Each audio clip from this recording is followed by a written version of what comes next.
시간은 그리스도인의 역할이라는 제목을 가지고 하나님 말씀을 증거하도록 하겠습니다. 여러분들이 읽으신 빌레몬서는 사도 바울이 로마에 1차 투옥되었을 때에 옥중에서 쓴 서신서로서 이 서신서는 특히 빌레몬을 향하여서 쓴 서신이라는 것을 알 수 있습니다. 이유가 무엇인가 하고 살펴봤더니 빌레몬의 종이었던 오네시모가 빌레몬의 집에서 돈을 훔쳐서 달아난 중에 그가 로마에까지 이르게 되어지고 로마에서 여러 가지 또 도둑질을 하다가 아무래도 감옥에 잡혀갔던 것 같습니다. 그 감옥에 들어갔다가 누굴 만나게 되어지냐? 사도 바울을 만나게 됩니다. 그러면서 그 사도 바울이 전한 복음을 듣고 정말 그 은혜를 인하여서 죄악을 통감하고 그리고 자신의 잘못을 깨닫게 됩니다. 그 잘못을 깨닫게 되어서 괴로워하는 오네시모를 봤던 사도 바울이 빌레몬하고는 잘 아는 사이였어요. 동역자였고 빌레몬하고는 그 주의 일을 함께 걷는 자였기 때문에 빌레몬에게 부탁을 합니다. 오네시모를 내가 보내게 되어지면은 오네시모를 잘 맞이해줄 것과 그의 죄를 용서해주고 더 나아가서 그를 형제처럼 대해줬으면 좋겠다. 이러한 상황 가운데, 이런 배경 가운데 쓰여진 것이 빌레몬서입니다. 그래서 이 빌레몬서는 특히 여러분들이 말씀을 보시면은 그리스도인의 역할이 무엇인가? 사도 바울이 하나님을 만난 자로서 그가 했던 일은 무엇인가? 사역은 무엇인가에 대해서 알 수 있는 책이 빌레몬서입니다. 그래서 우리가 먼저 은혜를 받은 자는 어떻게 살아가야 되는 것인가에 대해서 이 빌레몬서를 보면 잘 알 수 있고요. 중보자의 역할로서 또 사명자의 역할로서 하나님께로 인도하는 사도 바울의 모습을 통해서 그리스도인의 인격이 어떠해야 되는가를 살펴보는 책이 바로 빌레몬서입니다. 그래서 이런 배경 가운데 여러분 오늘 본문을 보시면 빌레몬에게 사도 바울이 그리스도인의 역할이 무엇인지를 가르쳐주는 거예요. 빌레몬은 골로새 교회의 목회자였습니다. 그 집 안에 교회가 있을 정도로 빌레몬은 여러 부분에서 가정교회를 운영하고 사람들을 먹이고 입힐 정도로 은혜가 있었던 사람이었어요. 그런데 문제가 생겼죠. 그 은혜 가운데 치리하던 중에 오네시모라고 하는 종이 자신의 돈을 훔쳐서 나갔습니다. 그러면 그 액수가 얼마인지는 모르겠지만 분노할 수밖에 없는데 오늘날도 여러분들 보시면 알겠지만 종의 목숨은 상전에게 달려있잖아요.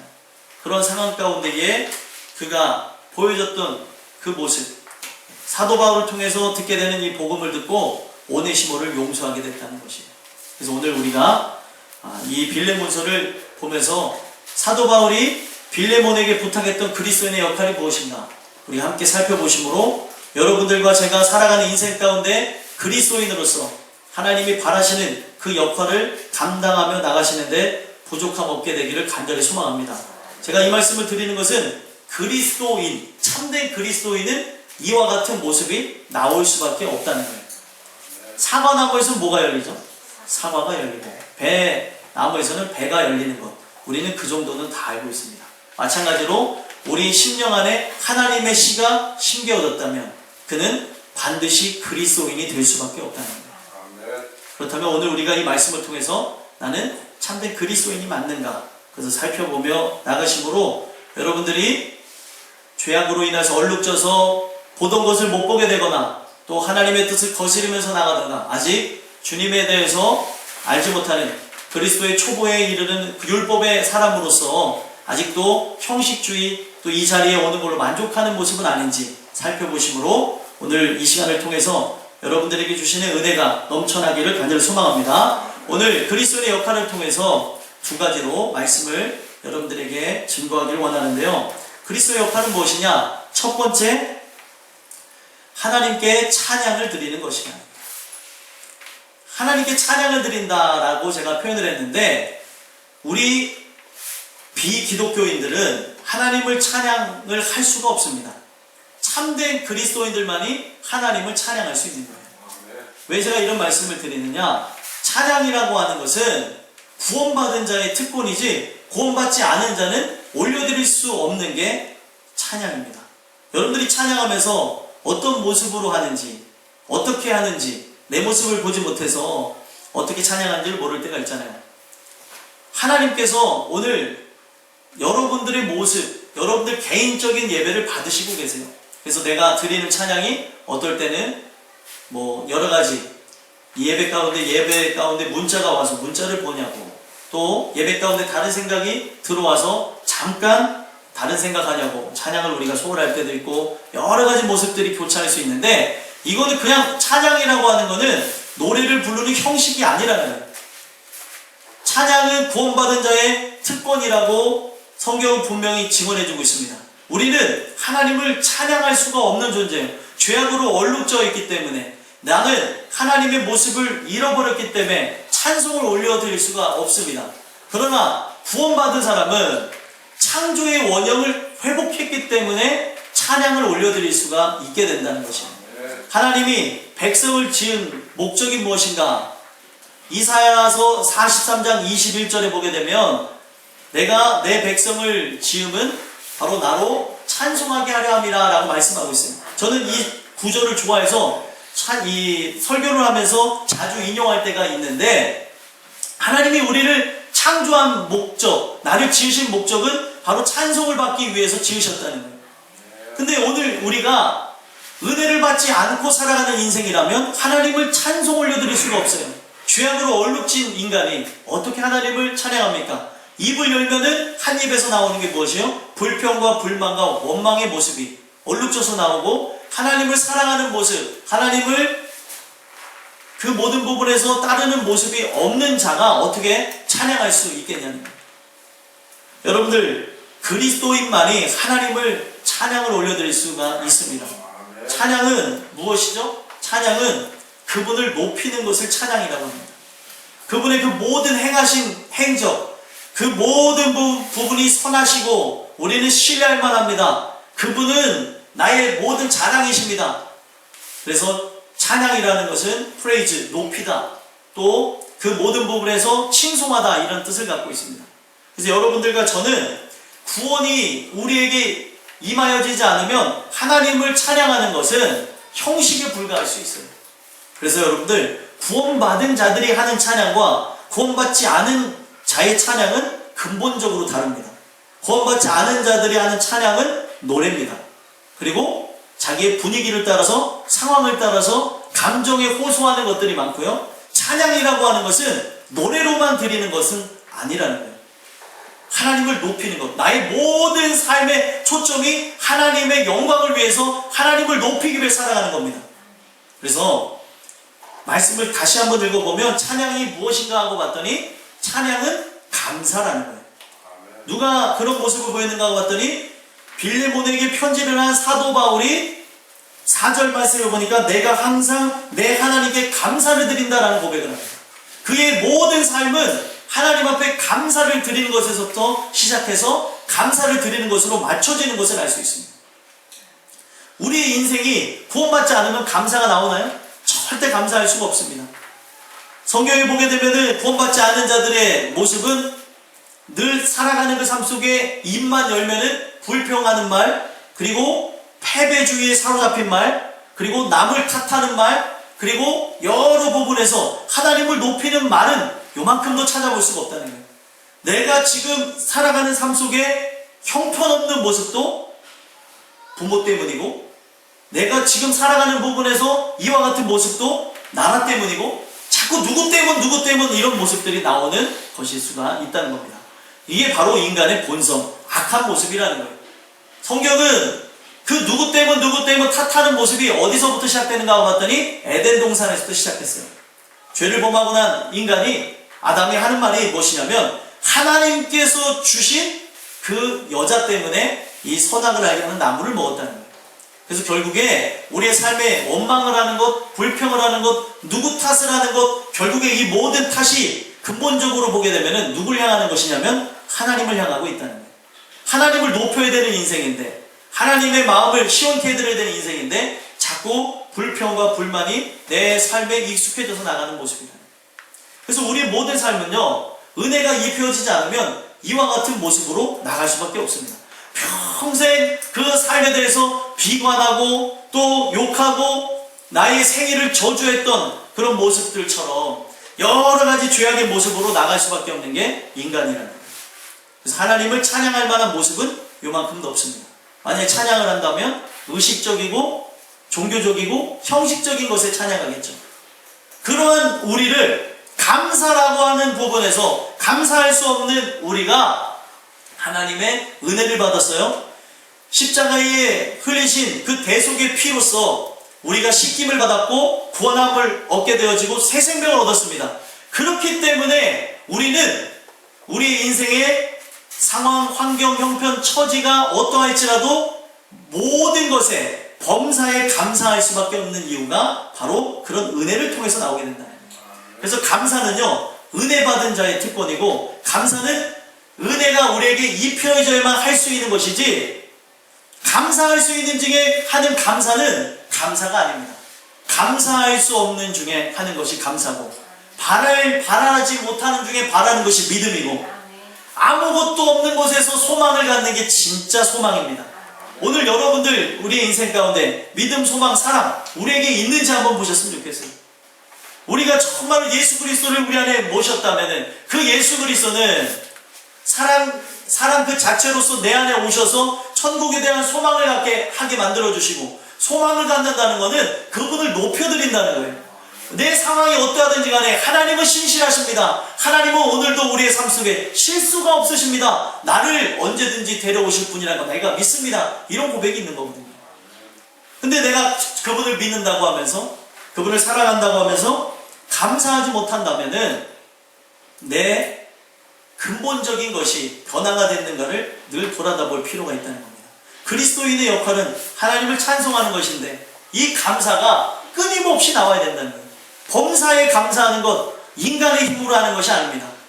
하나님이 주신 은혜가 있을 때만이, 우리 안에 예수 그리스도가 계실 때만이 할 수 있는 것이 범사에 감사하는 거예요. 왜요? 하나님을 전적으로 신뢰한 분이 예수 그리스도십니다. 예수 그리스도는 불평하신 적이 없어요. 하나님의 뜻대로 진행하시고 순종하시고 죽기까지 복종하신 후에 그 모든 사역을 마치셨습니다. 여러분들과 저는 이 주신 이 말씀을 통해서 함께 보시면 내 안에 그리스도가 계시잖아요. 그리스도가 계신다면은 우리의 삶은 찬양할 수 없는 이 요건 가운데서, 감사할 수 없는 요건 가운데서도 감사하는 것이 참된 은혜를 받은 사람의 모습이라는 거예요. 여러분들과 저는 어떤 모습으로 나갑니까? 감사할 수 없는 중에 감사가 있습니다. 구원의 감격이 있기 때문에, 우리가 가야 될 장소가 있기 때문에, 이 땅에 그 모든 것을 마치고 들어가게 될 천국이 있고 내게 받을 분깃이 있고 이 땅에서의 그 모든 사명을 감당하는 그 모습 때문에 감사하신지요. 여러분들과 저는 그 주시는 그 은혜를 통하여서 내가 모든 것에 감사하는 자인지를 보게 되는 은혜가 있었으면 좋겠습니다. 왜 제가 감사와 찬양을 연결해서 말씀을 드리냐면, 감사의 변형이 바로 찬양인데, 찬양은 무엇이냐? 운율이 있는 감사가 바로 찬양이라는 거예요. 운율이 있는 감사, 곡조가 있는 것이죠. 곡조만 붙여있을 뿐 이 찬양의 근본은 하나님께 대한 모든 신뢰와 감사라는 거예요. 어떤 분이 그러더라고요. 자기 감사를 그 모든 부분에서 강의하는 분이라는 얘기를 들었어요. 근데 그 감사가 내가 의도적으로 하하하 하면서 하는 감사는 인위적이고 종교적인 겁니다. 이 안에, 깊은 곳에 정말 샘솟는 기쁨, 그 샘솟는 은혜가 있을 때만이 하는 것이 감사인데, 이것을 육으로 해서 영으로 들어가게 한다는 거예요. 아닙니다.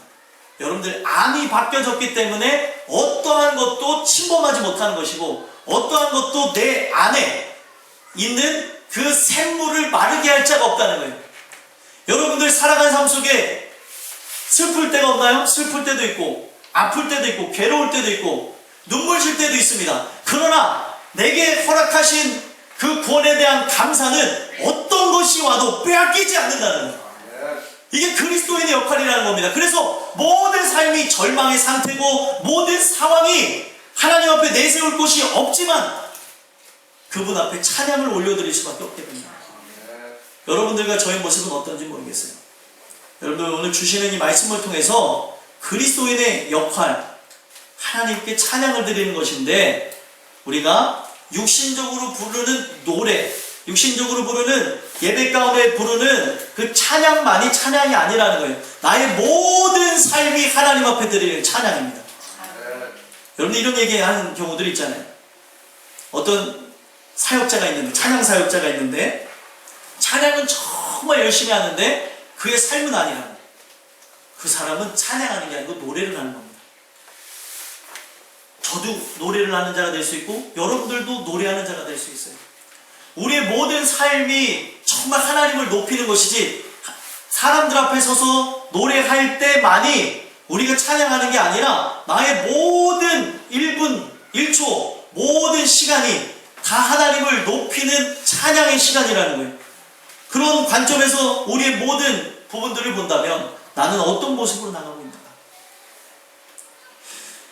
나는 정말로 주님을 찬양하기를 원한다고 하는데 단순히 세상 사람들처럼 취미 감상처럼 노래하기를 원하는 것은 아닌지, 이런 부분들을 또 살펴봤으면 좋겠고요. 여러분들의 사랑하는 그 삶 속에 주시는 이 은혜를 통하여서 사도 바울은 옥중에 갇혔을 때도 많은 사람들이 사도 바울을 보고 귀감이 갈 정도로, 너희는 나를 보고 기뻐하라고 얘기할 정도로 기쁨이 넘쳤다는 거예요.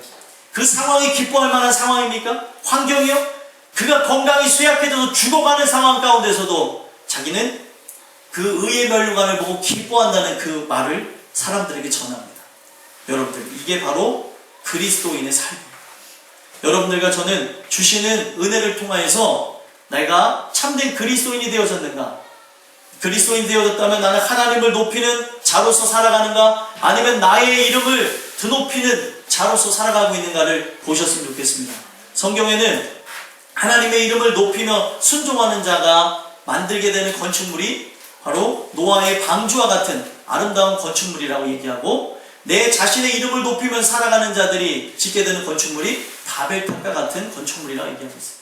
내 자신을 위하여서 나를 높이는 삶, 하나님의 영광을 위해서 나가지 않는 삶에 대한 결과는 눈에 보여지는 건축물은 있을지언정 하나님의 때가 이르르면 무너질 날이 올 것이고, 그 건축물 자체는 하나님이 받지도 않고 그를 구원하는 데에 사용되어지지도 않습니다.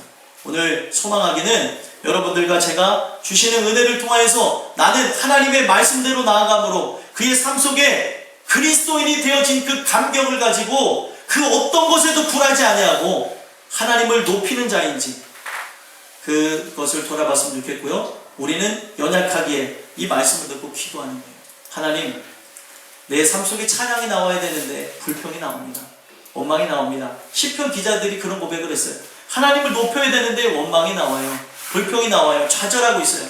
그런 그들이 하나님 앞에 절규하며 기도를 했더니 하나님이 역사하신 게 무엇이에요? 그의 입술을 바꿉니다. 그의 슬픔을 바꿔서 그의 머리에 화관을 씌워주시고, 우리가 그 입에서 불평이 나왔었으나 하나님을 찬송하는 입술을 바꿔주셨다는 거예요. 오늘 여러분들과 제가 이 주시는 말씀을 통해서 어떠한 모습으로 살아가고 있는지를 살펴보심으로 은혜로 나아가는 여러분들과 제가 되기를 간절히 소망합니다. 두 번째로도요. 두 번째로 그리스도의 역할이 무엇이냐? 그리스도인의 역할은 중보자로서의 사명을 감당하는 것입니다. 중보자의 사명이 무엇인가 하고 봤더니 5절에서부터 14절까지 내용을 보니까 빌레몬의 종 오네시모를 돌려보내게 된 그 경위와 계속해서 빌레몬에게 그 오네시모를 부탁한다는 그 말을 전하는 걸 볼 수 있습니다.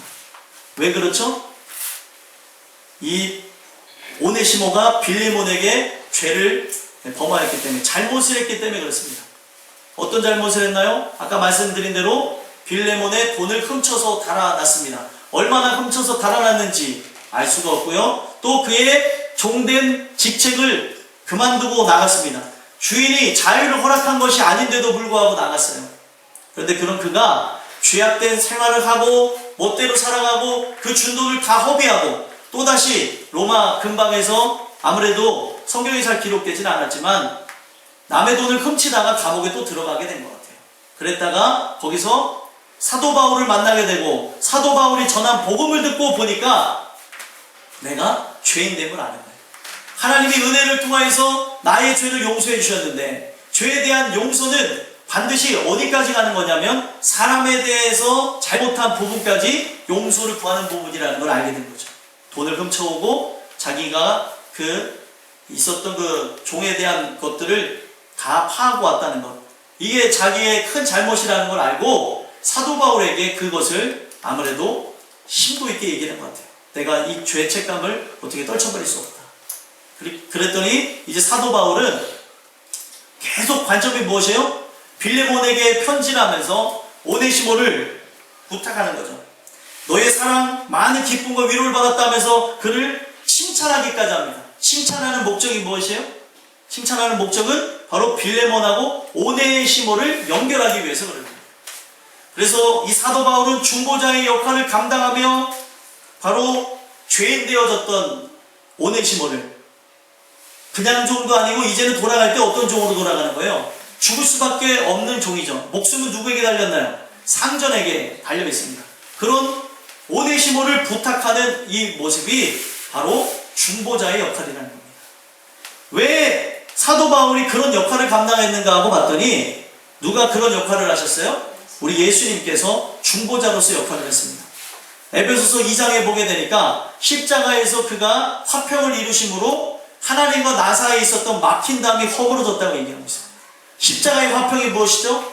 자기의 뜻을 다 내려놓고 아버지의 뜻대로 행하시면서 그 뜻대로 모든 피를 흘리심으로 우리를 살리신 하나님의 역사였다는 겁니다. 우리를 위해서 피를 뿌려주시는 그의 죽으심의 역사를 통하여서 그의 대속의 역사를 통하여서 죄인 되어진 우리와 바로 하나님이 만나게 되는 역사가 일어나게 되어졌다는 겁니다. 그래서 중보자로서의 대표성을 띠고 있는 분은 우리 예수님이시고 또 구약에서는 중보자 역할을 감당했던 모세가 있었습니다. 모세를 통해서 율법이 전가되어져서 왔잖아요. 전달되어서 왔던 것처럼 그를 통하여서 그 하나님의 말씀이 전달되어짐으로 나갔던 모습이 있는 것처럼 여러분들과 제가 이 말씀을 통해서 해야 되는 게 무엇이냐면 중보자로서 역할을 감당하는 거예요. 우리 예수님께서 그 중보자로서의 역할을 연결해주는 가교의 역할을 하고 교두보의 역할을 감당하시니까 그를 통하여서 우리가 하나님께로 나갈 수 있게 된 것이 아닙니까? 그래서 여러분들이 자주 부르는 찬양, 보혈을 지나 하나님의 품으로 나간다. 예수님의 피가 있었기 때문에 그분 앞에 나갈 수 있는 것이지 거룩한 그분 앞에 누가 설 수 있겠냐는 겁니다. 예수님의 흘리신 피가 있었기 때문에 우리는 살 수가 있게 되어진 겁니다. 그가 중보자의 역할을 감당하셨기 때문에 그의 모든 희생을 감당하시고 죽기까지 복종한 하나님의 뜻대로 나간 그의 모습이 있었기 때문에 이것이 가능했다는 겁니다. 그렇다면 그 은혜를 받았던 사도 바울이 했던 게 무엇이냐면 이 빌레몬에게 부탁을 하는 거죠. 그를 받아줘라. 내가 지금 이 오네시모를 옥중에서 나왔다고 얘기할 정도로 이 사람이 이제 바뀌어졌다는 거예요. 그래서 내가 오네시모를 보내는 목적은 다른 게 아니라 지금 내 승낙이 없이는 너와의 그 문제가 해결되지 않고서는 이 복음을 위해서 일하는 자가 되지 않기 때문에 성경은 정확합니다. 사람과의 그 죄악으로 인하여서 어떤 것이 얽매여졌어요? 그러면 그 얽매여진 것이 풀어지지 않으면 하늘에서도 매여진다는 거예요. 그래서 땅에서 풀면 하늘에서도 풀린다는 말씀, 또 땅에서 매면 하늘에서 매인다는 그 말씀을 베드로에게 주신 그 이유가 무엇이냐면 사람과의 그 관계에도 우리가 막 무시하면서 나가는데 아니라는 겁니다. 속건제적 회개가 분명히 존재한다는 거예요. 속건제라는 건 뭐냐면 상대에 대해서 내가 물건이나 사람 혹은 여러 가지 상해를 입혔습니다. 피해를 입혔어요. 그러면 그 사람에게 가서 예전에는 속건제를 드리면 하나님 앞에 예물만 드린 것이 아니라 그 사람한테 피해를 입었으니까, 피해를 줬으니까 그것을 보상해 주는 것이 있었다는 거예요. 근데 오늘날 많은 사람들은 어떻게 해요? 하나님 앞에 내가 은혜를 받았고 하나님한테 용서받았으면 그만이야. 이러는 사람들이 있는데 거짓말이라는 겁니다. 성경을 통해서 봤을 때 복음으로서 일하면서 나가게 된 이제 오네시모가 자유롭게 일할 수 있는 것은 그가 갖고 있었던 사람 간의 그 잘못함이 해결이 되어져야 이것이 가능했기 때문에 사도 바울은 오네시모의 마음을 편안하게 하는 것뿐만 아니라 저 하늘에서 메어진 그것도 해결하기 위해서 빌레몬에게 이것을 부탁했다는 겁니다. 바로 중보자의 역할이 이와 같은 것이라는 겁니다. 여러분들과 저는 이 중보자의 역할을 은혜 가운데 감당하는 주님의 자녀들이 되셨으면 좋겠습니다. 왜 사도 바울이 이렇게까지 했을까요? 이렇게까지 하는 이유는 누가복음 15장에 보니까 이른 양의 비유를 통해서 보게 되어지면 죄인 하나가 회개해서 돌아오면 하늘에서는 이제 회개할 것이 없는 의인 99이 함께 잔치를 베풀면서 하나님과 기뻐한다는 그런 말씀이 나옵니다. 우리가 이 내용을 통해서 봐야 되는 것, 중보자 역할을 하는 이유는 내가 그 은혜를 먼저 받았고 그 은혜로 인하여서 하나님을 찬송하게 하는 최고의 찬송은 이른 양을 찾아오는 거라는 거예요. 하나님이 정말 찾아 나서길 원하는 그 양을 내가 은혜가 있다면 그들에게 가서 복음을 증거하고 데려와야 될 의무가 있다는 겁니다. 여러분들과 제가 이 사역을 감당하셔야 됩니다. 왜 감당해야 되냐면 지금 세상 가운데 공고한 영혼들이 있습니다. 답답한 영혼들이 있어요. 여러분 대화 나눠보면 별 문제가 없는데 인생 가운데 우울하거나 답답하거나 그 인생에 해결할 수 없는 것으로 인해 깝깝해하는 분들이 있지 않으십니까? 그 이유가 무엇이냐면 영혼의 갈급함을 느끼기 때문에 그래요. 그러한 그들에게 해야 되는 역할이 뭐냐면 중보자의 역할이에요. 이야기를 해야 되는 거죠. 우리가 만나봐야 될 분이 계시다. 바로 예수 그리스도라는 거예요. 그 예수 그리스도께로 나가게 하게끔 여러분들이 그들에게 복음을 증거하셔야 됩니다. 복음을 증거하시면 어떤 일들이 일어날까요? 그 죄악을 깨달은 자는 동일하게 바로 주님 앞에 나가게 되어지고 또 사람들 간에 문제가 있었던 자가 문제를 해결하기 위해서 문제의 대상자인 그 사람한테 어떻게 나가게 되냐면 죽을 죄를 지었다고 하고 나는 아무것도 할 수 없는 내게 주권이 없는 자로서 나가게 된다는 겁니다. 자, 그 이유가 어디서 나오는가 봤더니 누가복음 15장에 또 이어지는 이른 아들의 비유를 통해서 알 수 있었습니다. 그는 비록 아들이었지만 아버지께 나갈 때 어떤 모습으로 나갔어요? 종으로 나갑니다. 종으로. 나를 종으로 받아달라고 하는. 지금 똑같습니다. 오네시모가 빌레몬 앞에 나가는데 빌레몬한테 나가는데 어떤 종의 모습으로 나가요? 죽을 수밖에 없는 종의 모습으로 나가요. 그는 원래 종이었으니까 이제는 주권이 없는 상태로 나가는 겁니다. 여러분들 이게 하나님의 말씀을 믿고 나가는 자의 모습이에요. 나는 아무것도 할 수 없으니까 그에게 이 모든 역할 하나님과의 관계까지도 이 사람이 풀어지는 것이기 때문에 오네시모는 아주 절대적인 그 모습을 갖고 나가는 거예요. 이 안에 이 결연한 모습을 갖고 저가 이것을 용서하지 않으면 안 된다는 그 마음을 갖고 죽을 수밖에 없는 죄인의 모습으로 나가게 된다는 겁니다. 여러분들 저는 이 주시는 이 말씀을 통해서 왜 우리가 그리스도를 제시해야 되는지가 여기 있다는 거예요. 모든 사람들에게 이 은혜의 복음을 증거해 보십시오. 그러면 그들이 인생의 공고함을 깨닫고 그리스도께로 나갑니다. 아, 나의 이 모든 문제를 해결할 분은 그분밖에 없구나. 또 혹은 아직 여러분들이 전하는 복음을 통하여서 이 안에 이 그리스도에 대한 그런 갈급함, 내가 죄인이라는 의식은 갖지 않을 수도 있습니다. 그러면 여러분들이 하셔야 되는 게 뭐예요? 교회라고 하는 곳으로 들어와서 복음을 듣게 하심으로 내가 바로 하나님께 득지한 죄인이라는 것, 죄를 범한 사람이라는 것을 말씀을 통해서 알게 하셔야 된다는 거예요. 이게 바로 중보자의 역할입니다. 말하지 않는데 어떻게 깨닫습니까? 이건 거짓말이에요.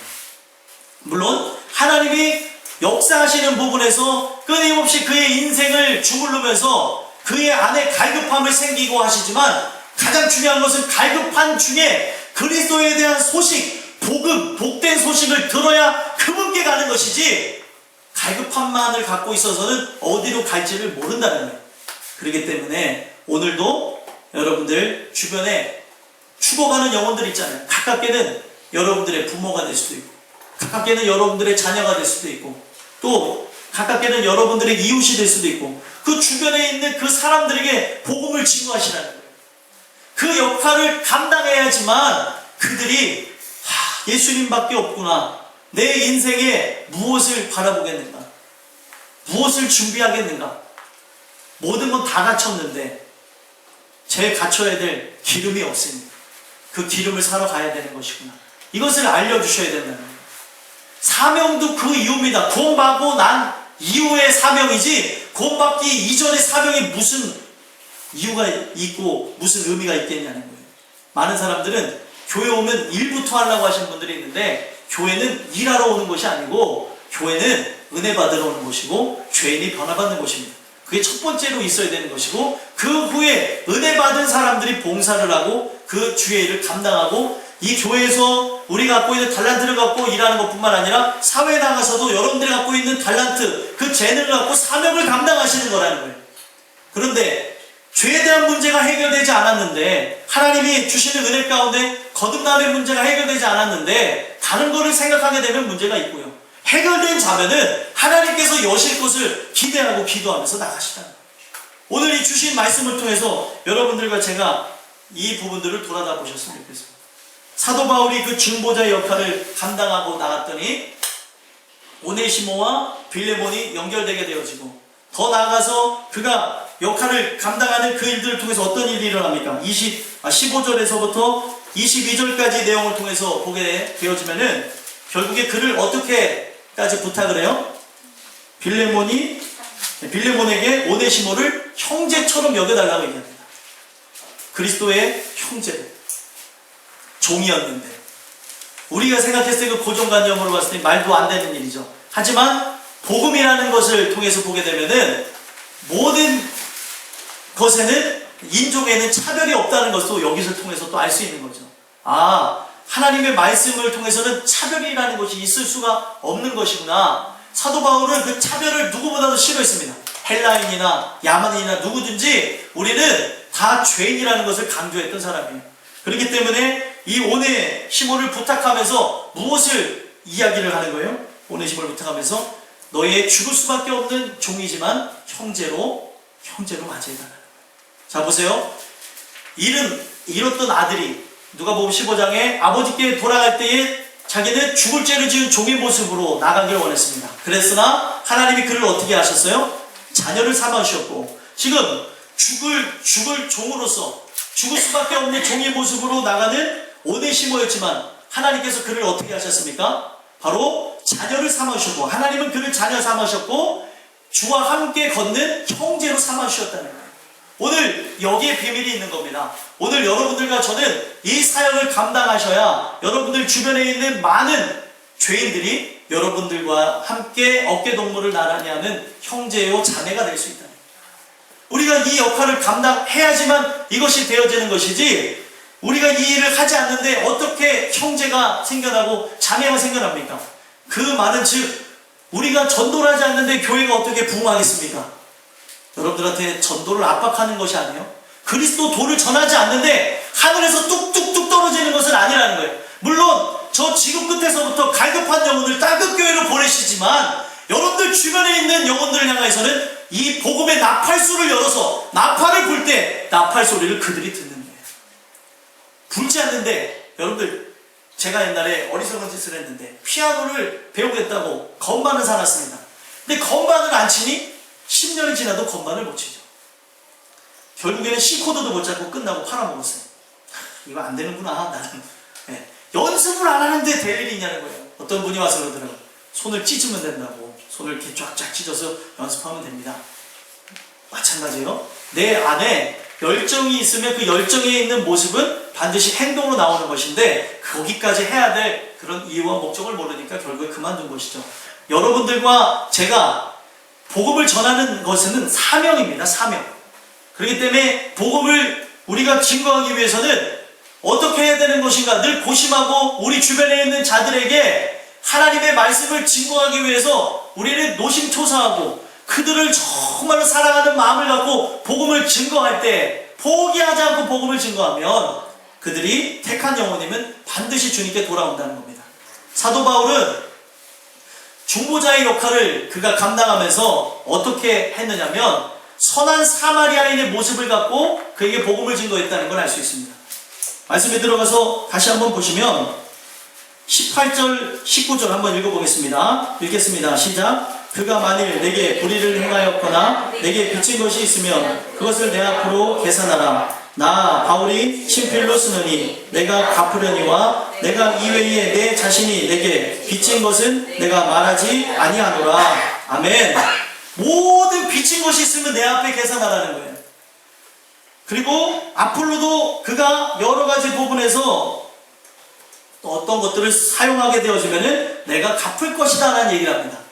여러분들, 사도 바울이 이 고백을 한 것은 그냥 한 고백이 아니라 자기가 정말 하나님의 은혜를 받음으로 하나님을 사랑하는 것뿐만 아니라 이웃을 사랑한다는 것을 보여주는 거예요. 그의 언행을 통해서, 그리고 그의 말과 그의 행동을 통하여서 보여주는 것입니다. 이것은 그냥 되어진 게 아니고 누가복음 10장에 보게 되니까 선한 사마리아인의 비유가 있는데, 그때 당시 강도 만난 자를 누가 구원해 주는가 봤더니 성경에 보니까 레위인도 아니고 제사장도 아니고 누구보다도 성경을 많이 알았던 사람도 아니고 누구보다도 종교적으로 뛰어났던 구별되어진 사람도 아니었었다는 거예요. 누군가가 했더니 자기네가 벌러지처럼 여기는, 유대 사람들이 벌러지처럼 여기는 사마리아인이 강도 만난 자를 구원해 주더라는 거예요. 그리고 강도 만난 자를 치료해 주는데 얼마큼까지 치료해 주나 봤더니 지금 데나리온을 지불하면서, 돈을 지불하면서 지금 그 사람이 중학에서 머무는 것뿐만 아니라 이후에 완전하게 치유될 때까지 내가 모든 값을 지불하겠다라는 것을 보여줍니다. 이게 하나님의 은혜를 입은 선한 사마리아인의 모습이에요.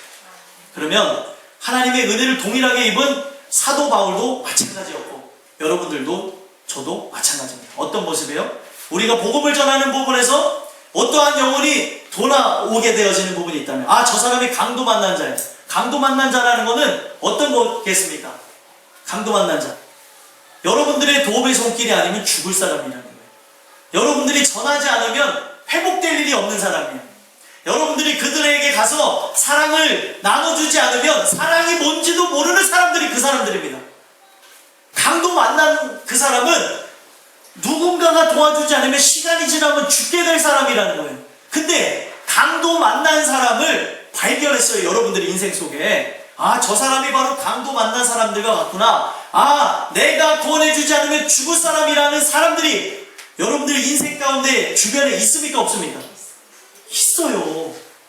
그러면 그 사람 가운데에 여러분들이 해야 되는 건 뭐예요? 물질과 그리고 시간과 여러분들이 갖고 있는 모든 노력과 헌신과 희생을 투자해서 그 사람이 온전하게 때까지 계속 하셔야 된다는 거예요. 여러분들, 복음 전하면서 돈 써보셨나요? 복음 전하면 돈 썼는데 그 부분에서 우리의 성과를 못 볼 때가 있습니다. 그러면 인간적으로 돈이 아깝다는 생각이 들어요. 쟤는 그냥 내 돈만 쏙쏙 빼먹는구나, 이런 생각이 드는데 오늘 우리는 이 말씀을 통해서 봐야 되는 게 뭐예요? 내 돈을 다 빼간다 할지라도 우리는 끝까지 그들을 위해서 증거해야 될 의무가 있다는 거예요. 왜요? 내가 그 사랑을 받았기에. 누군가 나에게 이 사랑을 알게 해줬기 때문에, 누군가 나에게 이것을 깨닫게 했기 때문에 오늘 내가 존재하는 것이지, 누군가의 그 사랑이 없었더라면, 누군가의 관심, 그 사람이 어떤 목적으로 했는지는 정확하게 모르지만 그 사람이 성경에 나와진 목적 그대로 여러분들에게 복음을 증거했을 수도 있기에 제가 이 말씀을 드리는 겁니다. 복음을 전하는 자의 삶은 대가를 바라는 게 아니고 보상을 받기 위해서 하는 것이 아닙니다. 내가 너한테 이만큼 줬으니까 너도 나한테 이만큼 줘야지라는 생각을 갖고 하는 게 아니라 값없이 주는 거예요. 왜냐하면 내가 값없이 그 사랑을 받았기 때문에 나는 그 값없이 받은 그 사랑을 그대로 이웃에게 증거해 주는 것입니다.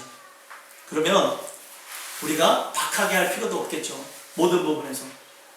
여러분들, 이 교회 안에도 아직 불신 이웃이 존재할 수도 있고요. 그리고 밖에는 더더욱 많을 수도 있습니다.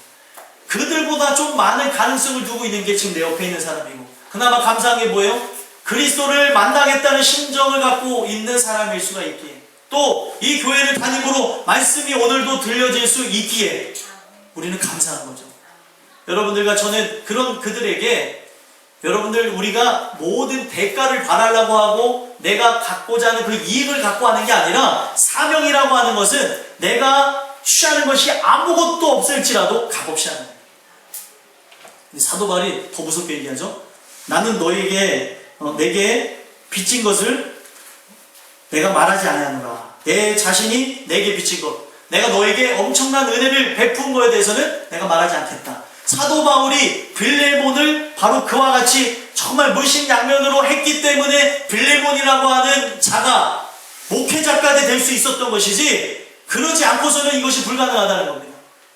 여러분들, 주변에 보게 되어지면 우리가 그리스도인으로 살아간다는 게 세상적으로 보기에는 바보 같고, 우리가 세상적으로 봤을 때는 이득이 될 만한 것이 아무것도 없어요. 저 사람은 나를 이용하는 거를 아는데, 여러분들 알면서도 모른 척 할 때가 있다는 것을 아셔야 돼요. 저 사람이 나를 이용하는 거. 그리고 몰라서 모를 때도 있고요. 하지만 우리는 이 말씀을 통해서 봐야 되는 것은 그리스도인의 사랑은 무엇이냐는 거예요.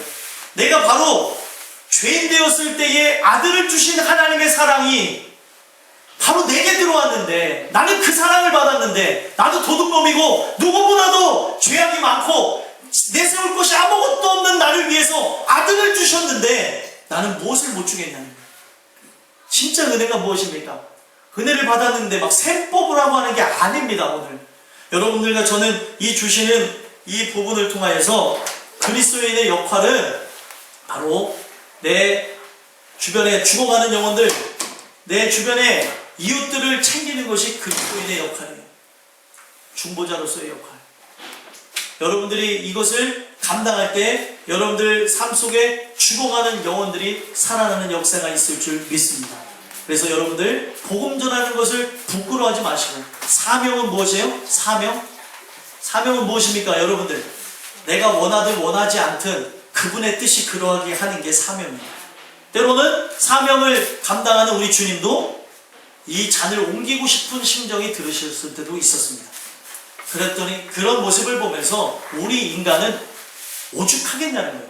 더하면 얼마나 더하지 덜 할 일이 없잖아요. 하나님의 아들도 그런 모습이 있는데, 그러면 여러분들과 저는 어떤 모습으로 나가야 돼요? 사명을 감당하는 부분에서 12번도 그만두고 싶을 때도 있을 수도 있고, 이 사명, 여러분들 생활 속에 거창한 거라고 생각하지 마세요. 내 입술을 여는 게 사명일 수 있습니다. 누구 엄마는, 누구 아빠는 예수님께로 나와야 돼. 이제 나도 알아. 곧 있으면 나올 거야. 곧 있으면 나올 거라 하지 말고 빨리 나와. 빨리 나와. 나갈게. 그때는 알지를 못하니까, 그때와 그 시는 알지 못하니까 빨리 와야 된다고 계속해서 귀가 닳도록 증거하셔야 그들에게, 여러분들 보세요. 여러 가지의 영에 잡혀 있는 사람들, 여러 가지의 것에 생각이 가득한 사람들, 또 세상의 것으로 가득 차 있는 사람들에게 복음이 들어가는 게 기적이지, 이거는 기적의 역사가 아니면 안 들려지는 겁니다. 그렇기 때문에 빛을 비춰야 어둠이 드러나는 것인데, 내가 한번 말했으니까 라고 그치지 마시고 빛을 계속해서 비추시라는 거예요. 끊임없이.